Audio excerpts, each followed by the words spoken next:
Sveiki visi, šiandien pakalbėsime apie programėlę, kuri vadinasi InPlay. Labai patogi, labai universali programėlė. Kad paleisti jūsų playlistą, tai užtenka paspausti ant ekrano ir pradeda grot kažkokia tai muzika. Svaipas į dešinę, svaipas į kairę galim perjungti muziką.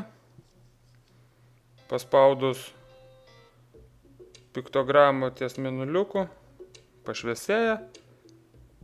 Paspaudus ir palaikius nieko neatsiranda. Paspaudus garsiakalbį atsiranda toks labai gražus garsumo valdymo rutuliukas.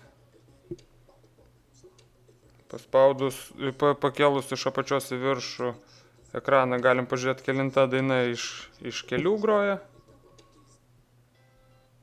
O iš viršaus į apačią galim tiesiog pamatyti visą mūsų sąrašą ir tiesiog iš karto pasirinkti dainą, kuri groja. Tai va, siųskitės, naudokit programėlę, vadinasi InPlay.